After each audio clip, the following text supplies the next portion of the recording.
Hello children. In previous class మనం ఏం చెప్పుకున్న ప్రీవియస్ క్లాస్లో సంస్కృత సంధుల్లో సవర్ణ దీర్ఘ సంధి, గుణ సంధి, వృద్ధి సంధి గురించి తెలుసుకున్నాము. ఈరోజు సంస్కృత సంధుల్లో మరొక సంధి ఏనాదేశ సంధి గురించి చెప్పుకుందాము. ఏనాదేశ సంధి. ఏనాదేశ సంధి అంటే ఈ ఊ రూలకు అసవర్ణములైన అచ్చులు పరమైనప్పుడు య వ రలు ఏకాదేశమగును. ఈ ఊ రూలకు అసవర్ణములైన అచ్చులు పరమైనప్పుడు య బ రలు ఏకాదేశమగును. మనం సూత్రం రాసుకుందాము. ఏనాదేశ సంధి. ఏనాదేశ సంధి. ఈ ఊ రూలకు అసవర్ణములైన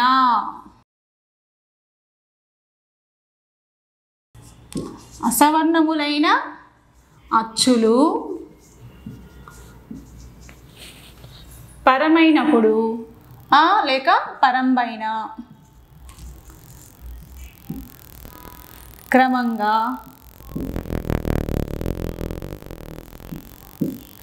య వ రలు ఏకాదేశమగును లేదా ఆదేశంగా వస్తాయి.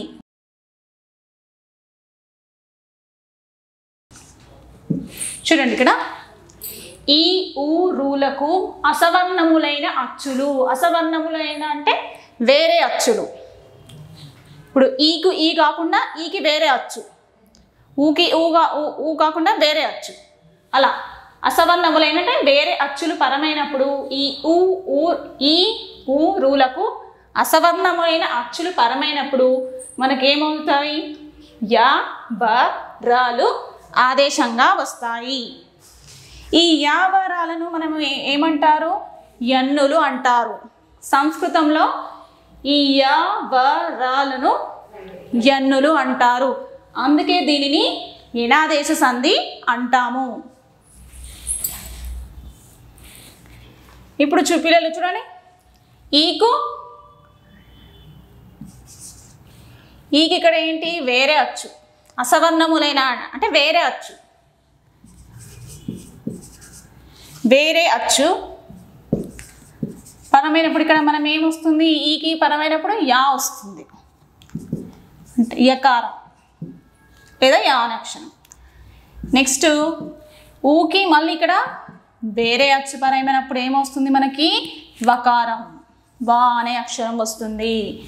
నెక్స్ట్ రూకి వేరే అచ్చు, అసవర్ణమైన వేరే అచ్చు పరమైనప్పుడు ఏమొస్తుంది ఇక్కడ మనకి? రా అనే అక్షరం వస్తుంది, రకారం. ఓకే, ఈకి వేరే అచ్చు పరమైనప్పుడు యా వస్తుంది, ఊకి వేరే అచ్చు వచ్చినప్పుడు వకారం వస్తుంది, రూకి వేరే అచ్చు వచ్చినప్పుడు రకారం వస్తుంది. అసవర్ణములు అంటే వేరే అచ్చులు. ఇక్కడ చూడండి, ఈకు ఈ వస్తే దాన్ని సవర్ణ అచ్చు అంటారు. లేకపోతే ఈకి ఈ వచ్చిందనుకో, ఇప్పుడు ఈకి ఊ వచ్చిందనుకో అసవర్ణమైన అచ్చు. సేమ్ లేదు కదా, రెండు అచ్చులు ఒకటి కావు కదా. ఈకు ఇక్కడ వేరే అచ్చులు వస్తే అప్పుడు దాన్ని అసవర్ణము అచ్చు అంటారు. ఇక్కడ కూడా ఈకి వేరే అచ్చు వచ్చినప్పుడు యకారం వస్తుంది, ఊకి వేరే అచ్చు, ఊకి ఊ కాకుండా వేరే అచ్చు వచ్చినప్పుడు వకారం వస్తుంది. నెక్స్ట్ రూకి ఇక్కడ వేరే అచ్చు, రూకి రూ కాకుండా వేరే అచ్చు వచ్చినప్పుడు ఇక్కడ రకారం వస్తుంది. ఈ యా వ రాలను మూడింటిని ఏమంటారు సంస్కృతంలో? యన్నులు. ఏమంటారు? యన్నులు. సంస్కృతంలో వీటిని యన్నులు అనడం వల్ల ఇది ఏనాదేశ సంధి అయ్యింది. ఉదాహరణకి ఇప్పుడు మనం ఉదాహరణ చూసుకుందాం. ఒకటి ఫస్ట్ వన్, అత్యానందం. అత్యానందం. ఇప్పుడు ఈ పదాన్ని మనం రెండు అర్థవంతమైన పదాలుగా విడదీయాలి. దీన్ని అత్యానందంని విడదీస్తే ఏమొస్తుంది మనకి? అతి ప్లస్ ఆనందం. అతి ప్లస్ ఆనందం. ఇక్కడ తీలో ఏ వచ్చింది మనకి, ఇక్కడ తా ప్లస్ ఈ, ఇక్కడ ఏమైంది మనకి తీ అయింది. చూడండి తీ ఎలా వచ్చింది, తీలో ఏ వచ్చింది మనకి, ఇక్కడ ఈ అనే వచ్చింది. ఇక్కడ దీన్ని ఏమంటారు, పూర్వపదం, ఇది ఉత్తర పదం. సో ఉత్తర పదంలో మొదటి అక్షరం ఏముంది ఇక్కడ మనకి, ఆ అనే అచ్చు. చూడండి ఇక్కడ ఈకు ఈ కాకుండా వేరే అచ్చు వచ్చినప్పుడు ఏమవుతుంది, యా యకారం వస్తుంది. చూసారా ఇక్కడ యకారం వచ్చింది. అత్యానందం, అత్యానందం, అతి ప్లస్ ఆనందం. పూర్వపదంలో ఇక్కడ తీలో ఈ అనే అచ్చుంది, ఇక్కడ ఉత్తర పదంలో ఆ అనే అచ్చుంది. ఇక్కడ చూడండి ఇక్కడ సేమ్ ఈకి ఇక్కడ ఏమొచ్చింది, వేరే అచ్చు పరమైనప్పుడు ఇక్కడ యకారం వచ్చింది. ఇది యనాదేశ సంధి. నెక్స్ట్ రెండోది చూసుకుందాం. రెండో ఎగ్జాంపుల్ అత్యంతం, అత్యంతం. దీన్ని కూడా మనం ఇప్పుడు రెండు అర్థవంతమైన పదాలుగా విడదీయాలి. అతి ప్లస్ అంతం.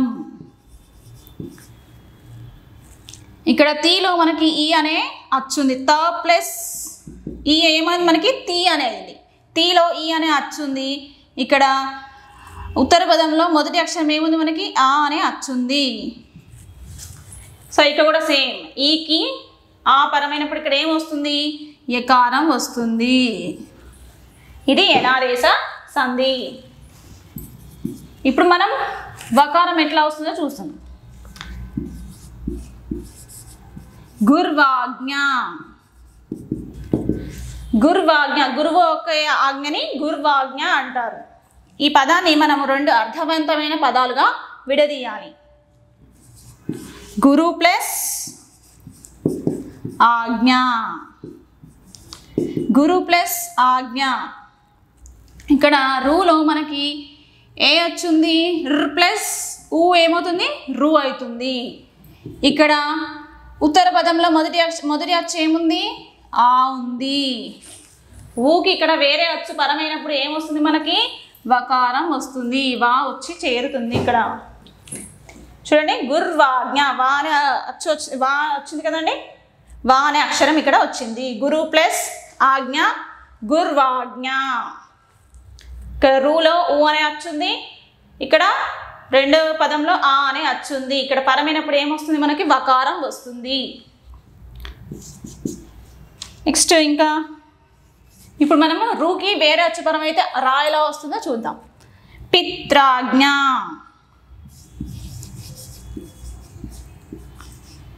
పితృ యొక్క ఆజ్ఞ కదా. దీన్ని మనం రెండు అర్థవంతమైన పదాలుగా విడదీయాలి. పితృ ప్లస్ ఆజ్ఞ. చూడండి ఇక్కడ త్రూలో ఏ ఉంది మనకి, తు ప్లస్ ఇక్కడ రు అనే అచ్చుంది ఇందులో కదా, రు అనే అచ్చుంది. ఇక్కడ ఉత్తర పదంలో మొదటి అక్షరం ఆ అనే అచ్చుంది. ఇది పూర్వపదం, దీన్ని ఉత్తర పదం అంటారు సంస్కృతంలో. చూడండి ఇక్కడ త్రూలో తు ప్లస్ రు ఏమైంది, ఇక్కడ త్రూ అయింది, రు అనే అచ్చుంది. ఇక్కడ రెండో పదంలో మనకి ఆ అనే అచ్చుంది. రూకి ఇక్కడ వేరే అచ్చు పరమైతే ఏమొస్తుంది, ఇక్కడ రకారం వస్తుంది. పిత్రాజ్ఞ. చూడండి ఇక్కడ రా అనే అక్షరం వచ్చి చేరింది, ఇక్కడ ఒత్తు వచ్చి చేరింది కదా, ఇదే పితృ ప్లస్ ఆజ్ఞ పిత్రాజ్ఞ. త్రూలో రు అనే అచ్చుంది, ఆలో ఇక్కడ రెండో పదంలో ఆ అనే అచ్చు పరమైనప్పుడు ఏమొస్తుంది, ఇక్కడ రకారం వస్తుంది. ఇది యనాదేశ సంధి. ఇప్పుడు మనము తెలుగు సంధుల గురించి నేర్చుకుందాం.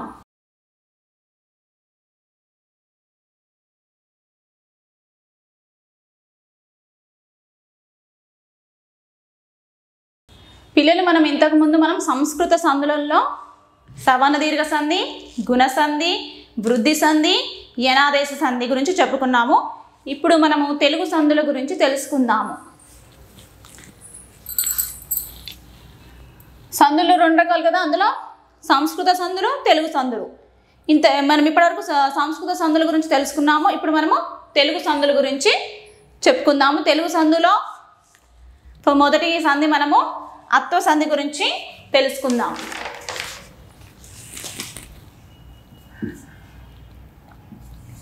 అత్వ సంధి. అత్వ సంధి దీన్నే అకార సంధి అని కూడా అంటారు. అకార సంధి అంటారు. ఆని ఇక్కడ ఏమంటారు? అత్తు. అత్తు లేదా అకారం అంటే ఏంటి? ఇక్కడ ఆ అనే అక్షరం. ఓకే, అందుకే దీన్ని అత్వ సంధి అని అంటారు. ఇప్పుడు సూత్రం మనం రాసుకుందాం. అత్తునకు, అత్తు అంటే ఏంటి? ఇక్కడ ఆ అనే అచ్చుకి. అత్తునకు అచ్చు పరంబైన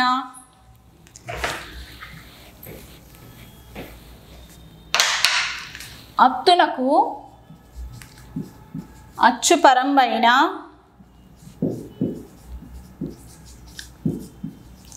పరంబైన సంధి బహుళము. సంధి బహుళము. అత్వ సంధి దీన్నే అకార సంధి అంటారు. అత్తు అంటే అకారము, ఆ అనే అక్షరము. అత్తునకు అచ్చు పరంబైన సంధి బహుళము. బహుళము అంటే అనేక రకాలుగా జరుగుతుంది అత్తు, అందుకే దీనిని అత్వ సంధి అంటారు. ఇప్పుడు మనం ఎగ్జాంపుల్స్ చూసుకుందాం. ఉదాహరణకి మేనల్లుడు. మేనల్లుడు. మేనల్లుడు ఈ పదాన్ని మనం రెండు అర్థవంతమైన పదాలుగా విడదీయాలి. అప్పుడు ఏమవుతుంది? మేన ప్లస్ అల్లుడు. మేనల్లుడు పదాన్ని మనం విడదీయాలి. మేన ప్లస్ అల్లుడు. తెలుగులో ఇక్కడ తెలుగు సందుల గురించి చెప్పుకుంటాం కదా, దీన్ని మనము పూర్వపదం, దీన్ని పరపదం అంటారు. ఇక్కడ పూర్వపదంలో చివరి అక్షరం ఏముంది? ఇక్కడ నాలో ఏముంది మనకి? నా ప్లస్ ఆ ఏమైంది? నా అయింది. నెక్స్ట్ ఇక్కడ పరపదంలో మొదటి అక్షరం ఏముంది? మన మొదటి అచ్చు ఏముంది? ఆ ఉంది. అప్పుడు ఏమవుతుంది? ఈ ఆ అనే అక్షరం పోయి ఏమవుతుంది మనకి? ఇది పూర్వపదంలో ఉన్న ఈ అక్షరం పోయి మనకి పరపదంలో ఉన్న ఈ అచ్చు వచ్చి చేరుతుంది. ఇక్కడ చూడండి, నాలో ఆ వచ్చి చేరడం వల్ల మేనల్లుడు అయింది. చూడండి, మేనల్లుడు. మేనా ప్లస్ అల్లుడు. నాలో నా ప్లస్ ప్లస్ ఆ అని ఏమవుతుంది? నా అవుతుంది. నాలో ఆ అనే అచ్చు ఉంది. ఇక్కడ పరపదంలో మొదటి అచ్చు ఆ అనే అచ్చు చేరడం వల్ల ఇక్కడ అకారం వచ్చి చేరింది. ఇది అత్వ సంధి లేదా అకార సంధి. రెండో ఎగ్జాంపుల్ చూద్దాము.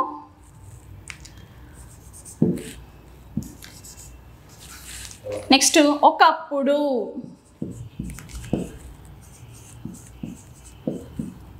ఒక ప్లస్ అప్పుడు. దీన్ని మనం విడదీయాలి, అర్థవంతమైన పదాలుగా విడదీయాలి. ఒక ప్లస్ అప్పుడు ఏమవుతుంది? ఒకప్పుడు. ఇక్కడ కాలో ఏముంది? అక్షరం కాలో ఏ అచ్చుంది మనకి? ఆ అనే అచ్చుంది. ఇక్కడ పరపదంలో మొదటి అచ్చు ఏముంది మనకి? ఆ అనే అచ్చు చేరడం వల్ల ఏమవుతుంది? పూర్వపదంలో ఉన్న ఈ అచ్చు వెళ్ళిపోయి మనకి పరపదంలో ఉన్న అచ్చు వచ్చి చేరుతుంది. ఈ ఆ అనే అచ్చు కాకి చేరడం వల్ల ఇది అప్పుడు ఒకప్పుడు అని అవుతుంది. నెక్స్ట్ రాకుంటే. రాకుంటే. రాక ప్లస్ ఉంటే. రెండు అర్థవంతమైన పదాలుగా విడదీయాలి, అర్థం వచ్చేటట్టు విడదీయాలి. దీని పూర్వపదం, దీని రెండో పదం ఏమంటారు? పరపదం అంటారు. ఇప్పుడు కాలో క ప్లస్ ఆ ఏమవుతుంది? క అవుతుంది. కాలో ఆ అనే అచ్చు ఉంది. ఇక్కడ పరపదంలో మొదటి అక్షరం ఊ అనే అచ్చు చేరడం వల్ల ఏమవుతుంది? చూడండి, ఇక్కడ ఊ ఈ పూర్వపదంలో ఉన్న ఈ అచ్చు తొలగిపోయి పరపదంలో ఉన్న ఈ అచ్చు వచ్చి చేరుతుంది. అందుకే ఇక్కడ చూడండి, రాకుంటే కాకి ఊ వచ్చి చేరడం వల్ల ఏమవుతుంది? ఇది రాకుంటే. ఇది అకార సంధి లేదా అత్వ సంధి. నెక్స్ట్ థర్డ్ ఎగ్జాంపుల్, లేకేమి, లేక ప్లస్ ఏమి ఏమవుతుంది? లేకేమి. కాలో ఆ అనే అచ్చుంది. ఎలా? క ప్లస్ ఆ ఏమవుతుంది? క అవుతుంది. అందులో ఆ అనే అచ్చుంది. ఇక్కడ పరపదంలో మొదటి అచ్చు ఏ అనే అచ్చు చేరడం వల్ల ఏమవుతుంది? పూర్వపదంలో ఉన్న ఈ అచ్చు తొలగిపోయి పరపదంలో ఉన్న ఈ అచ్చు కాకి వచ్చి చేరడం వల్ల ఇక్కడ ఏమవుతుంది? లేకేమి ఏ అకారం వచ్చి చేరుతుంది. నెక్స్ట్ ఇంకొక ఎగ్జాంపుల్, పోవుటెట్లు, పోవుటెట్లు.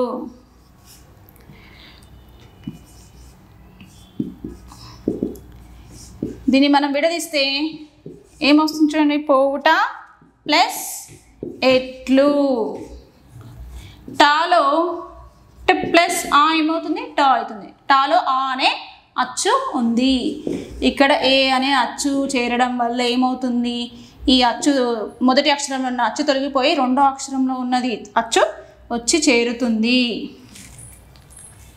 చూడండి ఇక్కడ టాకి ఈ ఏ అనే అచ్చు చేరడం వల్ల ఏమవుతుంది? టే, పోవుటెట్లు. నెక్స్ట్ మనము ఉకార ఇది ఇత్వ సంధి గురించి చెప్పుకుందాం.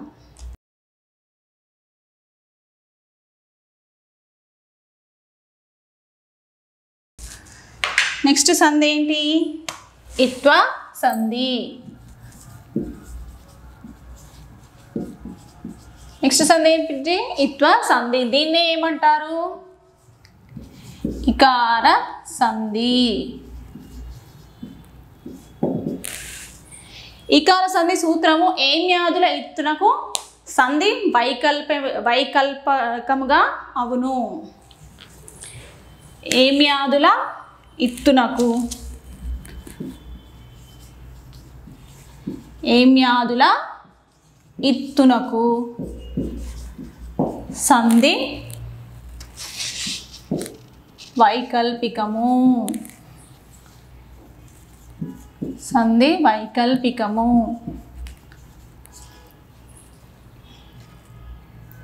లేదా వైకల్పికంగా వస్తుంది. ఏమ్యాదుల ఇత్తునకు సంధి వైకల్పికము. ఏమ్యాదులు అని అంటే ఏంటి? ఇక్కడ చూడండి, ఇక్కడ కొన్ని రాస్తాను నేను వర్డ్స్.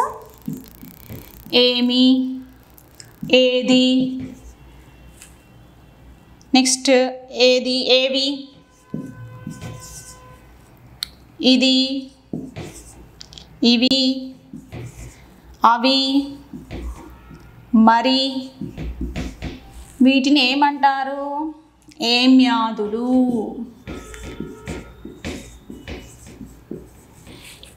చూడండి ఇక్కడ ఏమి, ఏది, ఏవి, ఇది, ఇవి, అవి, మరి ఇలాంటి పదాలు వచ్చినప్పుడు ఏమంటారు? వాటిని ఏమ్యాదులు అంటారు. అందుకే ఇక్కడ మనకి ఏమ్యాదుల ఇత్తునకు, ఏమ్యాదుల ఇత్తునకు అని వచ్చింది ఇక్కడ సూత్రంలో. ఇప్పుడు మనం ఉదాహరణ చూసుకుందాం. ఉదాహరణ, ఏమంటివి, ఏమంటివి. ఇప్పుడు దీన్ని మనం విడదీసి ఏమొస్తుంది మనకి? ఏమి ప్లస్ అంటివి. ఈ ఏమి అనే పదం ఏమిది? ఏమ్యాదుల, ఏమ్యాదుల ఇత్తు అని అంటారు కదా. ఏమి ప్లస్ అంటివి. ఇక్కడ మాలో చూడండి, ఇక్కడ ప్లస్ ఈ ఏమైంది? ఇక్కడ మనకి మీలో ఈ అనే అచ్చు ఉంది. ఇక్కడ రెండో పదం పరపదం. పరపదంలో మొదటి అచ్చు ఏముంది మనకి? ఆ వచ్చి చేరడం వల్ల ఏమవుతుంది? ఈ పూర్వపదంలో ఉన్న అచ్చు తొలగిపోయి ఈ పరపదంలో ఉన్న అచ్చు చేరడం వల్ల ఇక్కడ మాకి ఆ అనే అచ్చు చేరడం వల్ల చూడండి ఏమంటివి ఇక్కడ సంధి జరిగింది. అందుకే ఇది ఇత్వ సంధి లేదా ఇకార సంధి అంటారు. ఇక్కడ వైకల్పికము అంటే ఒక్కొక్కసారి సంధి జరుగుతుంది, సంధి జరగదు. సంధి జరిగితే అప్పుడు అది ఇక ఇత్వ సంధి అవుతుంది. సంధి జరుగుతుంది, సంధి జరగదు. చూడండి, ఏమి ఆది వ్యక్తులకు సంధి వైకల్పికము జరుగుతుంది, జరగకపోవచ్చు. ఇప్పుడు చూడు, దీన్నే మనం ఇలా రాసామనుకో. చూడండి ఇక్కడ, చూడండి ఇక్కడ, ఏమి ఏమి అంటివి,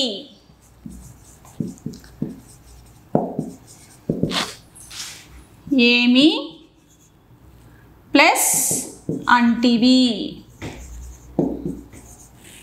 ఇక్కడ ఏమవుతుంది, ఏమి ప్లస్ అంటివిలో ఇక్కడ సంధి జరగదు. ఏమవుతుంది, యకారం వచ్చి చేరుతుంది, యా అనే అక్షరం చేరుతుంది. దీన్ని ఎడగామం అని అంటారు.